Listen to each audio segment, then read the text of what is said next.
वास्तुशांतीचं कीर्तन आहे। सज्जनानो, वास्तुशांती का करावी?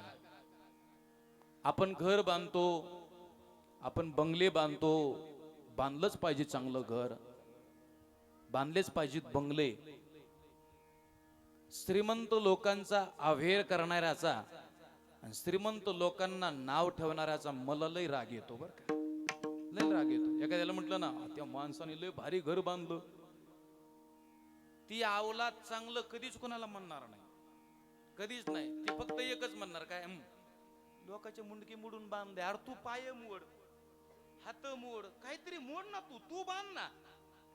आपली लायकी नसताना दुसऱ्याला नाव कधीच ठेवायचे नाहीत महाराज, कधीच नाही, नाव अजिबात ठेवायचे नाही। आणि मला असं वाटतं गड्या, चांगलं काम करणाऱ्या माणसाने, चांगलं कार्य करणाऱ्या माणसाने, परमार्थिक माणसाने आपण हाती घेतलेलं जे काम आहे का नाही, चांगल्या पद्धतीने पार पाडायचं। निंदकाचं कधीच मनावरती घ्यायचं नाही। भाऊ बसा, कधीच मनावरती घ्यायचं नाही महाराज, हे की नाही? निंदा करणाऱ्या माणसाला निंदा करू दिली पाहिजे, करू द्या निंदा, काही अडचण नाही। हत्ती चले बाजार तो कुत्ते भूके हजार। हत्तीचं वजन तोपर्यंत आहे जोपर्यंत हत्ती समोर बघून चालतो। बघा बरं का, फार सोपं कीर्तन आहे। हत्तीचं वजन तोपर्यंत जोपर्यंत हत्ती समोर बघून चालतो। हत्तीने मागं वळून पाहितलं की हत्तीचं वजन कमी होतं। म्हणून भुंकणाऱ्या कुत्र्याकडे माणसाने कधी लक्ष द्यायचं नसतंय। आता हे रोडवरती घर आहे, जाणाऱ्या प्रत्येकच माणसाला दाजी चांगलं वाटतंय, डोक्यातलं काढून टाक। सगळ्यात महत्त्वाचं, आपा महाराज एवढा चांगला पकवाज वाजवतात, सगळ्यांनाच चांगलं वाटन सांगता येत नाही। आपण एवढे चांगले कीर्तन गायन करतो, संप्रदायाची सेवा करतो, सगळ्यालाच बरं वाटतंय असं काही नाही। तुम्ही इथं किती चांगलं वागा, 40% लोक तुमच्या कायम विरोधातच असतात महाराज, कायम। तुम्ही किती चांगलं राहा, किती निष्कलंक राहा, किती चांगल्या पद्धतीने परमार्थ करा, 40% लोक तुम्हाला नाव ठेवणारे असतातच। नाव ठेवणाऱ्या माणसाकडे लक्ष द्यायचं नाही, निंदा करणाऱ्याकडे लक्ष द्यायचं नाही। महाराज म्हटले, निंदकाचे घर असावे तालुक्यात। हा, चुकलं का? निंदकाचे घर असावे शेजारी पाहिजे, शेजारी, लांब सुद्धा नको, शेजारी पाहिजे। काय करतो बाबा निंदक? निंदक काय करतो? एकही रुपये घेत नाही, एकही रुपये। एरवी तुम्हाला चांगलं शर्ट घालायचं असेल तर 15 रुपये इस्त्रीला लागतात, 60 रुपये ड्रायक्लीनला लागतात, साबणीचे पैसे धरीत नाही, निरम्याचे पैसे धरीत नाही। पण निंदक काय करतो? निंदक साबणीचे सुद्धा पैसे घेत नाही, मोल न घेता साबणी, मग त्याचं फाटक तोंडच साबण असते। म्हणून एकही रुपये न घेता निंदक आपले कपडे धुवून देतो। म्हणून निंदकाचे घर असावे शेजारी, काय अडचण नाही। कोण नाव ठेवतय, कोण काय म्हणतय, याच्याकडे अजिबात लक्ष द्यायचं नाही, आपलं काम चांगल्या पद्धतीने करत राहायचं।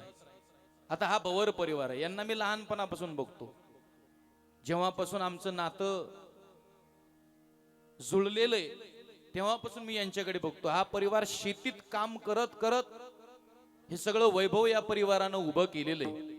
एखाद्या वेळेस आमच्या सारख्याने बंगला बांधला तर आम्हाला नाव ठेवा, काय मी देवा शपथ सांगतो, आम्हाला तुम्ही नाव ठेवा। आणि लोक ठेवतीतच आपल्याला नाव, काय अडचण नाही। लोक म्हणतात महाराज त्याला काय पाकिटचे पाकिट गोळा करायला म्हणतात का नाही लोक? मी देवा शपथ सांगतो, आम्हाला तुम्ही नाव ठेवा, खरंच बरं का भाऊ, खरंच नाव ठेवा आम्हाला, आम्हाला काय वाटणार नाही। पण शेतीमध्ये कष्ट करून जर एवढं चांगलं घर बांधलं असेल तर मी म्हणतो गड्या, अशा व्यक्तीला नाव ठेवलं नाही पाहिजे, अजिबात नाव ठेवू नका। आणि नुसतं घर नाही बांधलं, त्या निमित्ताने कीर्तन होतंय, किती मोठी गोष्ट आहे। पण हे कीर्तन का करावं महाराज? वास्तुशांती का करावी? काही दोष असतात घरात, जर दोष असला, एखादं अमंगळ काम झालेलं असलं, अमंगलाला मंगल बनवण्याचं काम भजन करतं. भजन एक साधना फार गोड आहे महाराज. भजना इतकी ताकद जगात कुठे नाही, कुठेच नाही. तुम्ही आम्ही भजन करतो याच्यात काय नवल. भजन करी महादेव हो, भजन करी महादेव, भजन करी महादेव, देव भजन करी महादेव हो, भजन करी महादेव, देव भजन करी महादेव, भजन करी महादेव, भजन करी महादेव. राम पूजे सदाशिव हो, राम पूजे सदाशिव, भजन करी महादेव हो, भजन करी महादेव, भजन करी महादेव हो, भजन करी महादेव,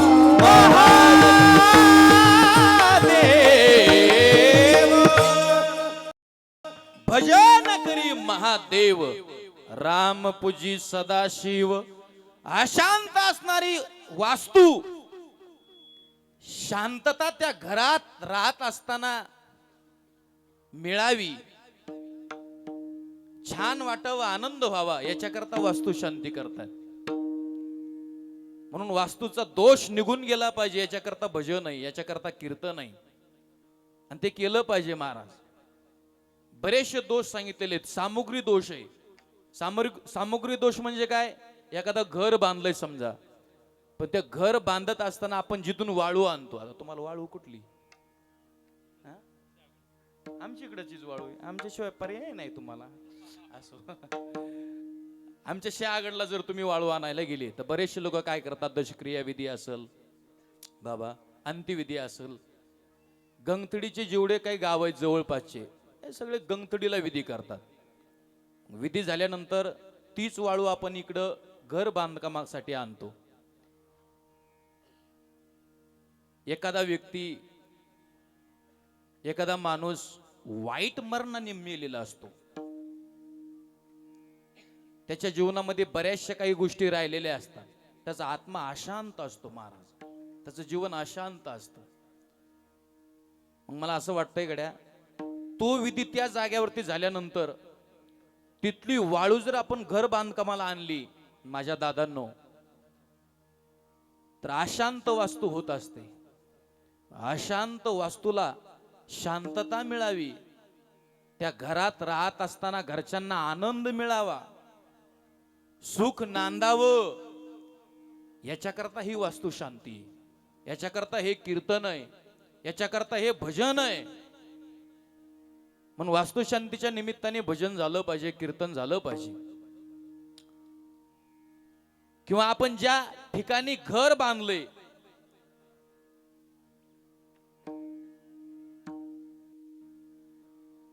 आपण ज्या ठिकाणी बंगला बांधलाय, माझ्याकडे लक्ष द्या इकडं,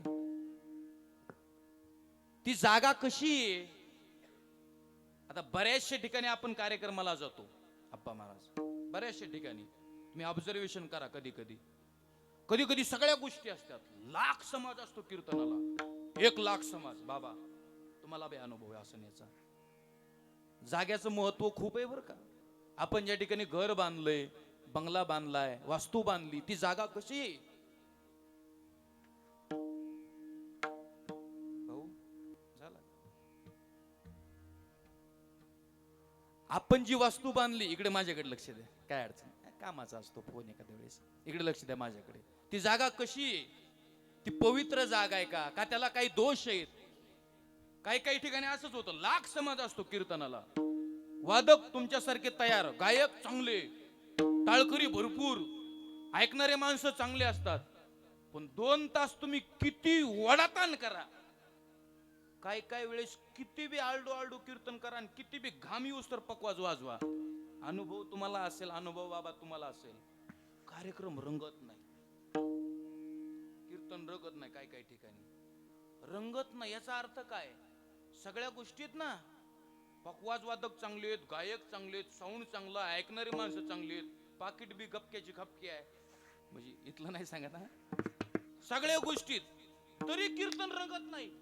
का कीर्तन रंगत नाही? काही नाही, जागेचे दोष असतात, भूमीचे दोष असतात. तसं आता आम्ही शहराने कीर्तनाला जातो, काही काही गावामध्ये, काही काही शहरामध्ये गेल्यानंतर मोठ्या बंगल्यात आमचा मुक्काम असतो, अनुभव आहे इथे, एक काचाचे बंगले. पण घरात गेल्यानंतर त्या घरातले श्रीमंत लोक आमच्याकडे येतात, बाबा जय हरी जय हरी. काय करावं, सगळं आमच्याकडं, मोठ्या मोठ्या गाड्या आहेत, भरपूर पैसे आहेत, बँक बॅलन्स आहे, सोनं नाणं आहे, बाबा सगळ्या गोष्टी आहेत, पण सुखच नाही हो, घरात आनंदच नाही हो बाबा. काय करावं? आता हे आम्हाला कळतंय, आम्हाला कळत नाही, तरी लोक आमच्यापाशी गाराणं मांडतात, बाबा काय करावं? हा दोष ना माझा, हा दोष ना त्या घरात राहणाऱ्या माणसाचा असतो. मुगावकर नीट ऐका, तर हा दोष कशाचा असतो? त्या जागेचा असतो. कोणत्या जागेचा? ज्या जाग्यात घर बांधलंय. बंगला 1 कोटीचा बंगला आहे, पण वास्तुशांती नाही केली, ब्राह्मणाच्या हाताने पूजा नाही केली, एखाद्या वारकऱ्याला जेवू नाही घातलं, एखाद्या संत महंतांना घरी नाही बोलवलं, एखाद्याचं कीर्तन नाही ठेवलं, त्यामुळं ती वास्तू त्याला आनंद देत नाही कधी. म्हणून दोष निघावा भूमीचा असं वाटत असेल तर त्याच्याकरता कीर्तन आहे. ते काय झालं, एकदा रामप्रभू आणि आईसाहेब आणि लक्ष्मणजी वनवासाला निघाली. रघुकुल रीती सदा चली आई, प्राण जाए पर बचन न जाए. प्राण गेला तरी चालेल, पण जावा लागेल वनवासाला. वनवासाला जात असताना दरमजल दरकोस, दरमजल दरकोस, दरमजल दरकोस प्रवास सुरू होता. ऐका जागेचे दोष किती भयानक असतात. म्हणून वास्तू बांधत असताना अगोदर ती ब्राह्मणाला दाखवली पाहिजे, जागा इथं आम्ही बांधावत का, ही जागा चांगली आहे का, त्याचा अगोदर भूमिपूजन करा, संतांचे पाय त्या जमिनीला लागू द्या, हे करत जा अगोदर. प्रवास चालू असताना सीताई साहेब आहेत, रामप्रभू आहेत, लक्ष्मणजी आहेत, वलकले धारण केलेले आहेत अंगामध्ये. जगातली सगळ्यात नंबर 1 ची पतिव्रता आहे अनुसया माता. ज्या अनुसया मातेने स्वतःचे अलंकार देऊन जिची परीक्षा घेतली, ती एक पतिव्रता आहे, तिचं नाव आहे सीताई साहेब. सगळ्यात मोठी पतिव्रता. तिला माहितीये 14 वर्षाकरता माझा मालक जर वनवासाला चालला असेल तर या जगातल्या प्रत्येक पत्नीचं कर्तव्य आहे, जिथं मालक त्या ठिकाणी आपण गेलं पाहिजे. मालकाच्या दुःखात एखादी पत्नी जर सहभागी होत असेल ना मुगगावकर, तर त्या बाईला जगातल्या कोणत्याच महाराजाच्या पाया पडायची गरज नाही, कोणत्याच नाही. फार सुंदर आहे. आपल्या बाया काय करतात, नवऱ्याला पाण्याचा तांब्या भरून देत नाहीत वेळेवर, पण महाराज लोकांच्या पाया पडतात. भिताड पडन तुमच्या अंगावर, असं कवाच करायचं नाही, कवाच नाही महाराज. अरे बाबा, आपल्या नवऱ्याच्या पाया जर रोज पडत असताना तर जगातल्या कोणत्याच महाराजाच्या पाया पडायची गरज नाही त्या बाईला, कोणत्याच नाही. आणि त्या स्त्रीमध्ये, त्या बाईमध्ये इतकी ताकद असते महाराज. तिने जर पतिव्रता धर्म पाळला ना, ओरिजिनल देव म्हणून पतीची सेवा आयुष्यभर केली ना, अहो तिला मंदिरात बी जायची गरज नाही, मंदिरात बी. सांगू तुम्हाला, ब्रह्मांड तिला एका मोठी झाकण्याची ताकद त्या लक्ष्मीत असते. लक्ष्मी म्हटलेलं आहे तिला, इतकी ताकद आहे स्त्रियाकडे. स्त्रियांनी ते जगलं पाहिजे. मर्यादा पाळल्या पाहिजेत. पतीची सेवा केली पाहिजे, पण पती बी पियाताड नसाव. हे आपले दलिंदर पीत येतं, त्याला काय करावं? आता इथं कोणी नाही पित, पण पित येत ना लोक. पेताड्याला रुमण्याने हाणायचं जा तुम्ही, पण पती जर काम करणारा असेल, चांगला असेल ना, रोज त्याची सेवा करा. करा. जगात कुठंच जायची गरज नाही. तुका म्हणे पतिव्रता, तिची देवावरी सत्ता, तिची देवावरी सत्ता.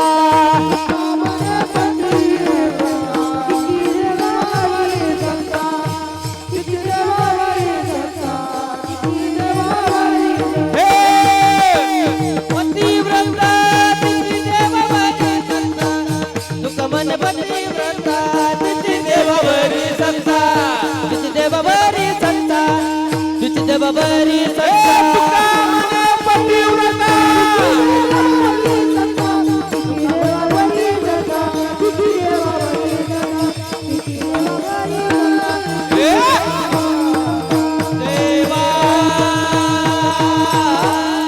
तुका म्हणे पतिव्रता, तिची देवावरी सत्ता.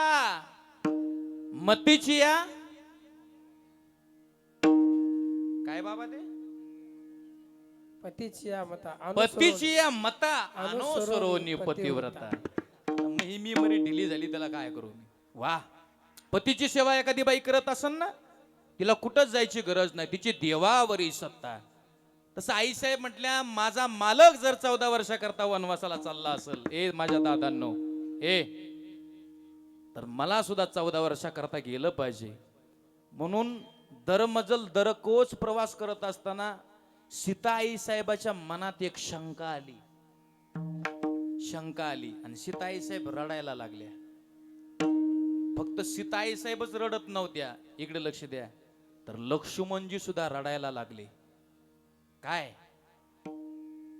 जो भाऊ सर्वस्व त्यागून आपल्या भावाच्या सोबत वनवासाला आला, तो भाऊ सुद्धा रडायला लागला. राम प्रभूने विचारलं, सीते का रडतेस? कशामुळे रडते? आई वडिलांची आठवण येते.